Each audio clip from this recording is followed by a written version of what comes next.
Narcissism एक ऐसी बीमारी है ना, लोगों को समझ नहीं आता कि ये बीमारी भी है।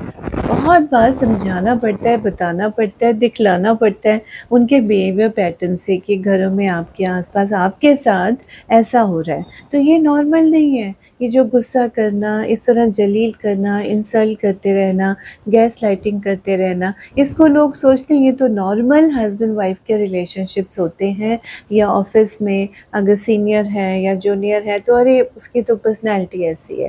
पर्सनैलिटी होना वो नेचर है कि हाँ ऐसा, लेकिन फितरत यानी डीएनए में ही उसके घुस गया तो उसको बोलते हैं डिसऑर्डर। और जो डिसऑर्डर होता है ना, उसे तो ट्रीटमेंट की ज़रूरत होती है।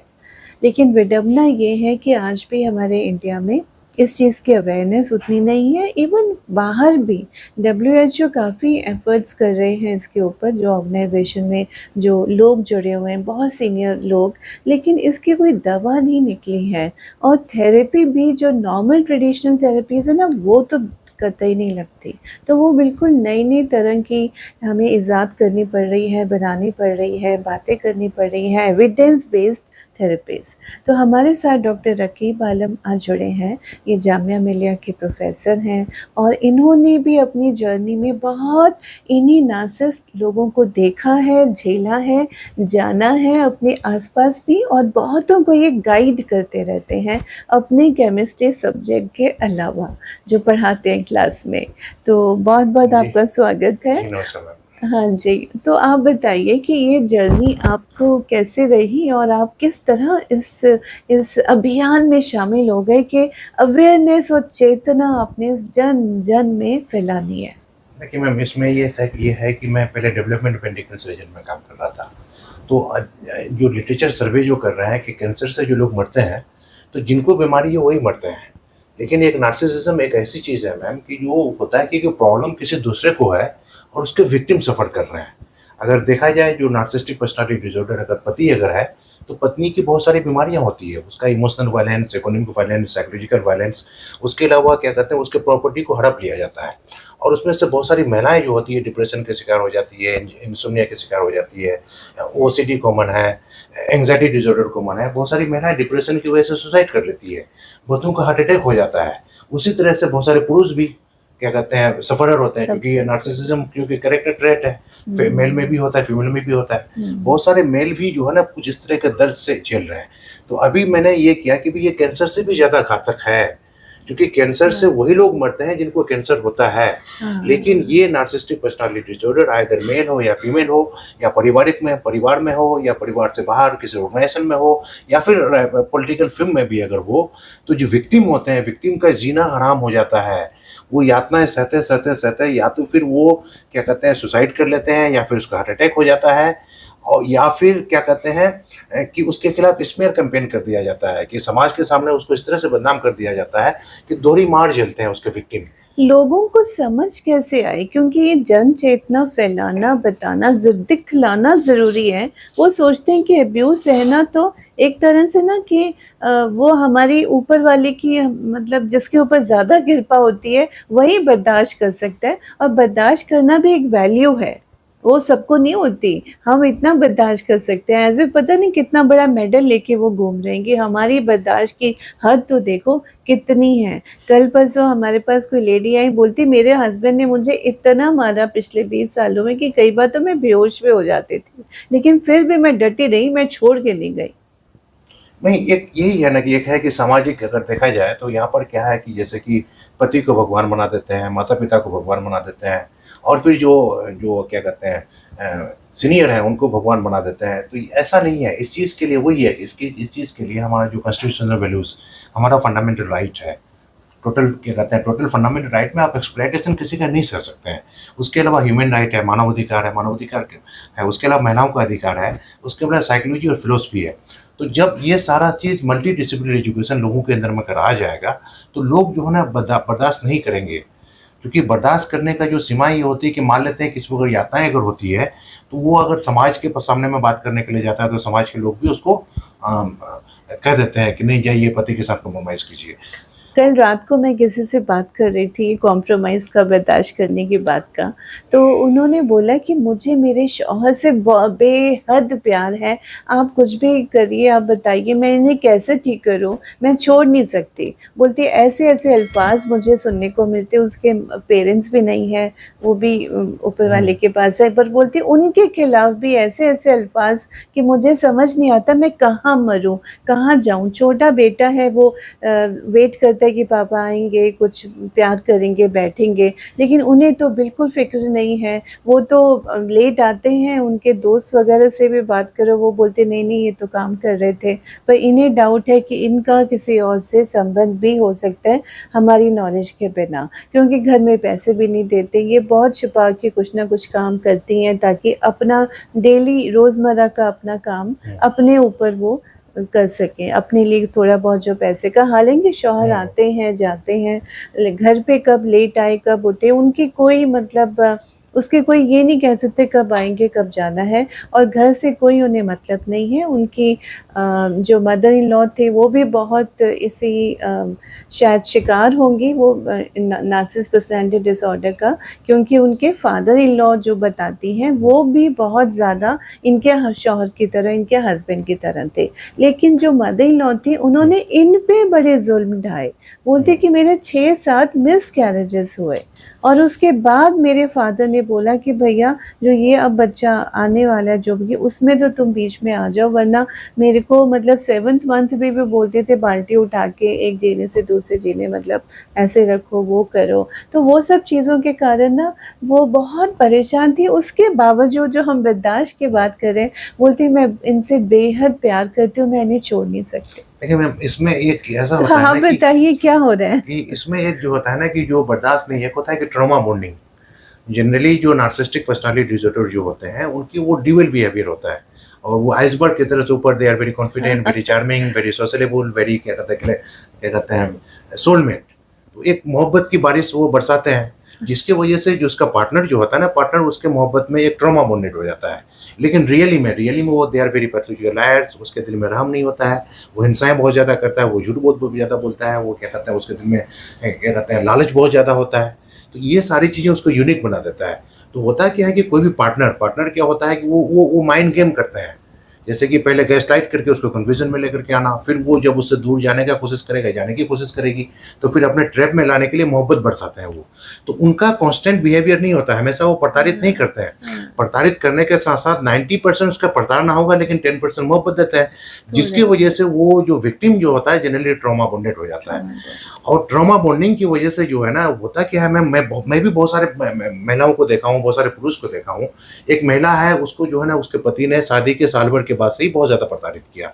इतना ज़्यादा यानी कि मारना, पीटना, गंदी-गंदी गाली देना और मार-मार करके लहूलुहान कर देना और क्या हाँ, कहते हैं गर्म पानी से उसको जला देना और क्या हाँ, कहते हैं, तो इस तरह से मोहल्ले में, गाँव मोहल्ले में मारना-पीटना। तो हाँ। इ प्रताड़ना सह करके जाती थी पिता के पास, पिता उसके हुँ, एक्शन लेते थे, उसका भाई एक्शन लेता था और रिश्तेदार के हुँ, लोग एक्शन लेते थे। जब बाद में जब सामने आती थी, फिर वो अपने पति के पास आती थी, तो सारा चीज़ छोड़ करके फिर उसके पास चले जाए।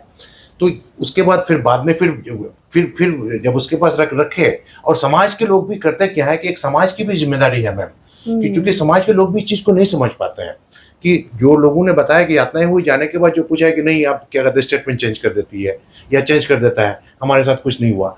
तो समाज के लोगों को भी पूरा प्रॉपर्ली मॉनिटर करने की ज़रूरत है, क्योंकि जब महिला उसके चंगुल से निकल कर के बाहर पिता के पास चली जाती है, भाई के पास चली जाती है, बेटा के पास चली जाती है, तो समाज क्या करते हैं कि फिर उस दलदल में ढकेलने के लिए काम करते हैं। हाँ, वो फिर महिला को समझाने लगते हैं, मैं उसके पिता को समझाने लगते हैं, उसके भाई को समझाने लगते हैं, उसके बेटा को समझाने लगते हैं, फिर उस केस में ये करते हैं। तो होता क्या है कि जैसे कि हम लोग पढ़े हैं कि मेंटल ब्लॉक, जैसे कि हाथी के अगर बचपन में अगर उसको जंजीर से बांध करके रखा जाता है, तो वो कोशिश करता है तोड़ने का, लेकिन तोड़ नहीं पाता है, तो जब हाथी जब बड़ा हो जाता है तो रस्सी से बंधा हुआ रहता है। तो इस तरह से जो नार्सिसिस्टिक पर्सनैलिटी डिसऑर्डर के पार्टनर जो हो जाते हैं ट्रॉमा बॉन्डेड हो जाते हैं और ट्रॉमा बॉन्डिंग की वजह से जो है ना उसको छोड़ नहीं पाते हैं। और एक स्टॉकहोम सिंड्रोम भी, स्टॉकहोम में एक बैंक रॉबरी हुई थी, डकैतों ने क्या कहते हैं कुछ लोगों को बंधक बना लिया, उसी में एक महिला को उन्होंने क्या कहते हैं लव बॉम्बिंग किया, चाय नाश्ता पानी कराया।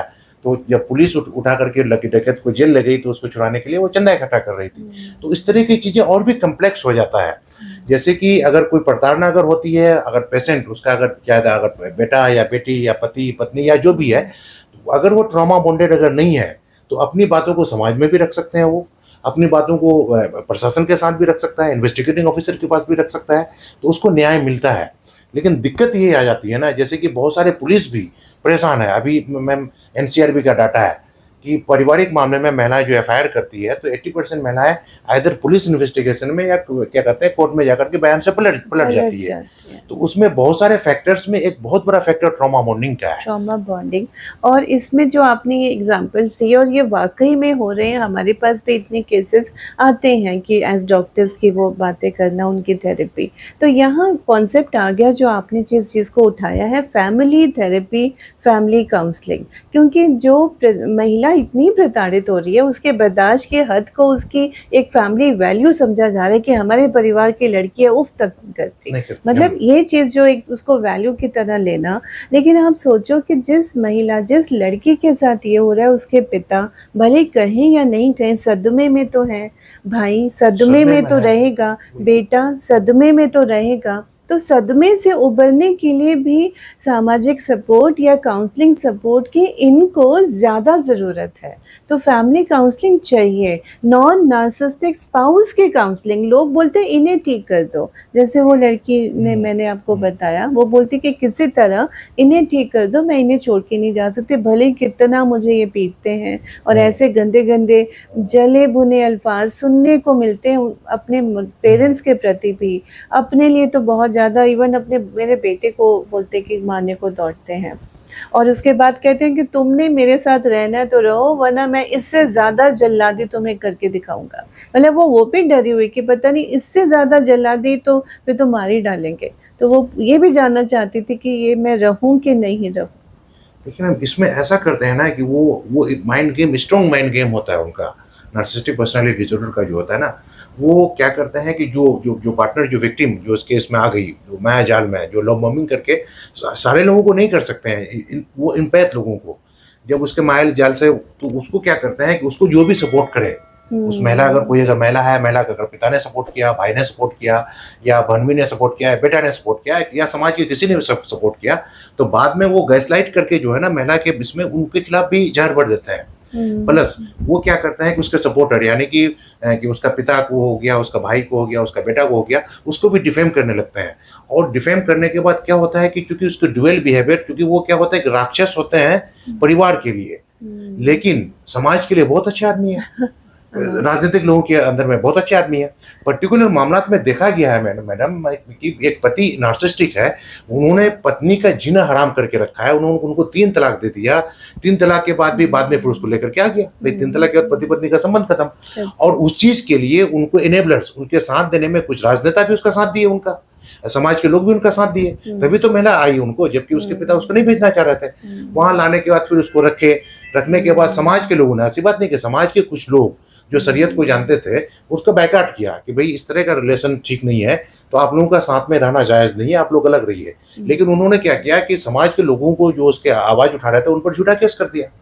एक बार वो एक महिला थी जिसको प्रताड़ित मार करके लौनियान कर दिए, वो छुप करके बहन के पास गई, उसका बहनवी ने क्या किया, उनको उनके भाई के पास भेज दिया। तो उस पर क्या किया, उसका जो वो नार्सिसिस्टिक वो ये था, उन पर झूठा केस कर दिया। तो जो भी लोग इनिशियल फेज में, जो भी लोग उस महिला, कोई भी जो महिला जो प्रताड़ित होती है या पुरुष जो प्रताड़ित होता है, जो उसको साथ देने लगते हैं या उनका इंसाफ दिलाने की कोशिश करते हैं, तो ये नार्सिसिस्टिक लोग जो है ना उसको डरा देते हैं, झगड़ा करते हैं, गाली गलौज करते हैं और तरह तरह का प्रताड़ित करते हैं, और बाद में फिर झूठे केस में फंसाने का धमकी देते हैं और फंसा भी देते हैं। और विडंबना यह है मैम कि अगर इन नार्सिसिस्टिक पर्सनालिटी डिसऑर्डर का प्रॉपर मॉनिटरिंग अगर किया जाए गांव लेवल में, समाज लेवल में और राजनीति में भी, राजनीतिक लोग अगर लोगों का साथ देना अगर बंद कर दें, वो कमजोर हो जाएंगे। क्योंकि वो रोबस्ट इस वजह से है कि क्योंकि वो क्या करते हैं कि क्योंकि इन्वेस्टिगेटिंग एजेंसीज जो होती है वो डिपेंडेंट है समाज पर, और समाज पर डिपेंडेंट जो इन्वेस्टिगेटिंग एजेंसीज पर आजकल हमारे लेजिस्लेचर के लोग उसका दबाव बना देते हैं। जैसे एक पर्टिकुलर मामला में एक महिला को बहुत ज़्यादा प्रताड़ित किया गया, मतलब उसको फिर 3 तलाक के बाद जो अपने पास लाने के लिए हलाला करवाया, जबकि इस तरह से हलाला करवाना बिल्कुल गलत है। इस्लामिक पॉइंट ऑफ व्यू में एक दिन के लिए हलाला करवाना किसी महिला के साथ गलत करवाना है, गलत है। तो बहुत बीमार पड़ गई, हार्ट अटैक हो गया। हार्ट अटैक हो जाने का तो कोई देखने वाला नहीं था। उसकी बेटी उसको उठा करके ले गई, बेटा उसको उठा करके लाया और ला करके उसका पूरा ट्रीट किया। जानते हैं मैडम, उस महिला को 8-9 बीमारी थी। डिप्रेशन उसको था, डिल्यूजनल थॉट था, डिल्यूजनल पैरासिटिस था, हार्ट उसका अटैक हो गया था, उसका अर्थराइटिस उनको हो गया था, उसके अलावा यूरोलॉजी में प्रॉब्लम था, पूरा बॉडी कोलैप्स कर गया। तो बेटा बेटी ने उनको प्रॉपर काउंसलिंग के 1.5 साल तक उसका इलाज कराया। इलाज करने के बाद जो ना अच्छी पोजीशन पर ले आया। लेकिन उसका जो है क्या कहते हैं, उस महिला का जो पति नहीं कही है, 3 तलाक के बाद तो पति पत्नी का संबंध ही नहीं रहा। उनको लाने के लिए जो है बेटा के खिलाफ हर जगह स्मेयर कंपेन करने लगा, बेटी के खिलाफ हर जगह स्मेयर कंपेन करने लगा। उसके बाद ये सारा चीज होने लगा तो फिर बाद में उस महिला ने क्या कहते हैं, अलग लोगों के काउंसलिंग से, डॉक्टर के काउंसलिंग के बाद और वन स्टॉप सेंटर के काउंसलिंग करने के बाद मानवाधिकार अप्रोच किया। मानवाधिकार ने क्या कहते हैं, संज्ञान लिया और मानवाधिकार ने पर्टिकुलर स्टेट के डीजीपी को लिखा और एफआईआर हुआ। एफआईआर होने के बाद जो है फिर वहां जो एफआईआर करने के लिए महिला जो गई, वहां थाना में समाज के 5-7 लोग आकर के उसको क्या कहते हैं, कम्प्रोमाइज कर दिया, उसके दलदल में ढकेल दिया। और ये तो जान ही रही है कि वो क्या होता है कि जब वो नार्सिसिस्टिक एनवायरनमेंट में जाने के बाद, क्योंकि उस महिला का वहां पर क्या है, जो उसका भूतपूर्व पति है वो दूसरी भी शादी कर चुका है, तो उसकी क्या कहते हैं सौतन है, उसका सौतेला बेटा है, सौतेली बेटी है। और जाकर के उसको फिर क्या कहते हैं, एक तो हिप्नोटाइज करना, मतलब डार्क साइकोलॉजी, वो लोग डार्क साइकोलॉजी करते हैं। और उसके बाद महिला को डराया गया, तुमने जाकर के पुलिस के बाद अगर बयान दिया तो तुम्हारा बेटा को मरवा देंगे, तुमने क्या कहते हैं पुलिस के बाद सही बयान भी दिया तो तुम्हारी बेटी को मरवा देंगे। और उसके बाद उन्होंने उसका बेटा को, जो कि सशक्त अच्छी पोजीशन में था, उसका पब्लिक प्लेस में हर जगह स्पेयर कैंपेन करने लगा, मतलब उसको तरह तरह से बदनाम करने लगा। और विडंबना ये देखी गई ना मैडम कि बहुत सारे जनप्रतिनिधि और बहुत सारा राजनेता उसके झूठ को फैलाया और उसका सपोर्ट किया। तो अगर इसमें अगर देखा जाए तो अकाउंटेबिलिटी, सबसे पहले अकाउंटेबल आपके रिश्तेदार के लोग हैं। क्योंकि इस तरह की अगर बात होती है तो परिवार में रिश्तेदार का, अगर कोई अगर मेल है तो मेल का भाई, उसका बहन, उसका गांव समाज के लोग, आस पड़ोस के लोग हकीकत जानते हैं। महिला है तो महिला का भाई, महिला का क्या कहते हैं बहन, महिला का रिश्तेदार, सारे लोग उसके हकीकत को जानते हैं। उसके अलावा जो आसपास के जो गांव समाज के लोग, सारे लोग हकीकत को जानते हैं। लेकिन वही है ना कि ये होता है कि उनकी आबादी में ओनली 1 to 2% है नार्सिसिस्टिक पर्सनालिटी डिसऑर्डर वाले के, लेकिन उसको सपोर्ट करने वाले, उसके एनेबलर्स, उसके फ्लाइंग मंकीज, जिसकी वजह से रोबस्ट हो जाता है। और नेपोलियन हिल ने भी कहा था, the world suffer a lot not because of violence of bad people but because of silence of good people, silence of good people. तो ये चीज़ है ना जो मेंटल हेल्थ प्रोफेशनल्स के ऊपर भी हम लोग भी अभियान जो कर रहे हैं, या हमारे पास भी ट्रेनिंग हम करवाते हैं कि ये नार्सिसिस्टिक पर्सनैलिटी डिसऑर्डर के लिए जो ट्रेडिशनल थेरेपीज़ हैं ये नहीं चलती हैं। लोग बहुत बार जाते भी हैं काउंसलर के पास, वो बताते हैं कि हम गए, हमने काउंसलिंग कराई, फ़ायदा कुछ नहीं हुआ, हताश हो जाते हैं, निराश हो जाते हैं और फिर उनका काउंसलिंग से विश्वास उठ जाता है, जबकि ऐसी बात नहीं है। अभी हमारी evidence based counselling therapy techniques बहुत सारी बनी हैं, निकली हैं, लोग पीएचडी भी कर रहे हैं। और वो थेरेपीज़ अभी ये किताब में आप देखिएगा, यहाँ पर एम्पावरमेंट एंड बाउंड्रीज थेरेपीज़ और ये सेहत, सबकॉन्शियस, जो ट्रॉमा जो आपने जो बताया कि दिमाग में छप गया कि कुछ भी और करना नामुमकिन हो जाता है, ब्रेन फॉग सोचना हो जाता है करना, तो वो स्क्रैच करके उस सबकॉन्शियस को सर्जरी करके, तो ये सोल सर्जरी किताब यहाँ पर देखिए हमारी है, और 2-3 किताबें देखिए लेटेस्ट निकली हैं, तो अमेज़ॉन में, फ्लिपकार्ट में अवेलेबल हैं। तो वो चीज़ें, वो थेरेपीज से हम सोल सर्जरी, सबकॉन्शियस लेवल पे हम सर्जरी कर सकते हैं, इमोशनल सर्जरी। जैसे जब दूसरी सर्जरी करते हैं तो ब्लीडिंग होगा, दर्द होगा, गुस्सा आएगा, तनाव होगा, उसी तरह जब हम ये इमोशनल सर्जरी करते हैं तो भी गुस्सा आएगा, जायज़ है, तनाव होगा, दर्द होगा, क्योंकि हम अंदर की बातें कुरेदी जा रही हैं, जो उनके बर्दाश्त करने की जो हद है, या कुछ और वैल्यू सिस्टम की कुछ भी हो जाए। शादी की है तो अब अर्थी ही निकलेगी शौहर के घर से, पति के घर से। वो गलत बात है कि आप इंसान के साथ शादी की थी, किसी राक्षस के साथ नहीं हुई है, या किसी राक्षसी के साथ नहीं हुई है। बहुत सारे लड़के भी, चाहे वो बेटा है, पिता है, पति है, वो भी सफ़र कर रहे हैं। तो इंसान से शादी होती है। जब राक्षसी या राक्षस वाली प्रवृत्ति के लोग जब हमें मिल जाते हैं, ऐसे दिख जाते हैं, तो भाई ज़ीरो कॉन्टैक्ट और बहुत तरह के तरीकों से स्ट्रैटेजीज करते हुए, साइकोथेरेप्यूटिक स्ट्रैटेजीज करते हुए उभरा जा सकता है, निकला जा सकता है। यही आप कह रहे हैं ना, अपने जन जन के जो अभियान आपने देश में चलाया हुआ है जी, ना? अब मैम इसीलिए मैंने प्राइम मिनिस्टर पोर्टल में लिखा था, तो वहाँ से बहुत ही अच्छा ही रिपोर्ट आया है कि टोटल जो पूरे देश के 767 जिला में डिस्ट्रिक्ट मेंटल हेल्थ प्रोग्राम का इनिशिएटिव लिया जा चुका है और सेंट्रल गवर्नमेंट ने स्टेट गवर्नमेंट को फंडिंग दिया है। लेकिन ये कागजी तौर पर है, मैंने गया अपने स्टेट में भी जा करके देखा, मेरे जिला में नहीं है, क्योंकि वो जिला में अगर डिस्ट्रिक्ट मेंटल हेल्थ प्रोग्राम है तो उसके लिए एक तो रिहैब सेंटर होना चाहिए, नंबर वन। नंबर टू, एक क्लिनिकल साइकोलॉजिस्ट होना चाहिए जो एक्सपर्ट होना चाहिए, क्या कहते हैं वो, नार्सिसिस्टिक एब्यूज रिकवरी। उसके अलावा एक क्या कहते हैं साइकेट्रिस्ट भी होना चाहिए, क्योंकि बहुत जगह हम लोगों को दवाई भी देनी पड़ती है डिप्रेशन को कम करने के लिए, एंग्जाइटी को कम करने के लिए। मेरे जिला में नहीं है। तो मैंने जाकर के अपने स्टेट का क्या कहता हूँ, मैंने क्या हेल्थ मिनिस्टर से मिला, उसका सेक्रेटरी से मिला, तो उन्होंने कहा कि हम लोग धीरे धीरे ऑप्टिमाइज कर रहे हैं, 11 जिला में किए, बाकी जिला में हम लोग कर रहे हैं। तो बहुत सारी चीज़ें जो गवर्नमेंट की जो चीज़ें हैं ना मैडम, वो कागजी तौर पर है, प्रैक्टिकल नहीं है। तो इसीलिए मैंने कहा था कि ये जो क्लिनिकल साइकोलॉजिस्ट का अपॉइंटमेंट हर स्फेयर में होना चाहिए, पुलिस को भी होना चाहिए, पुलिस स्टेशन में होना चाहिए, स्कूल में होना चाहिए, कॉलेज में होना चाहिए, उसके अलावा कोर्ट में होना चाहिए, हर जगह, हर जगह। और उसका प्रॉपरली एक एक जो होना चाहिए ना, होता क्या है कि एक समाज में होता क्या है कि मैम मतलब शुरू से लेकर के आखिर तक बड़ी मछली छोटी मछली का शिकार कर रही है। ठीक है, आप पिता हैं, आप माता हैं, आपको भगवान ने, ऊपर वाले ने बहुत बड़ा दर्जा दिया है, लेकिन आप अपने बच्चों के राइट्स को हनन नहीं कर सकते हैं, नहीं कर सकते हैं। तो यहाँ पर क्या हो जाता है कि जनरली परिवार को हम लोग भगवान समझते हैं, बच्चे बहुत ज़्यादा, आप देखेंगे मैडम बहुत सारे बच्चे जो है ना, नार्सिसिस्टिक पिता, चूंकि अगर पिता अगर नार्सिसिस्ट है तो मदर ट्रॉमा बॉन्डेड हो जाएगी, तो बच्चों पर बहुत बुरा असर पड़ता है। अगर मदर नार्सिसिस्टिक है तो पिता ट्रॉमा बॉन्डेड हो जाएगा, तो बच्चों पर बहुत बुरा असर पड़ता है।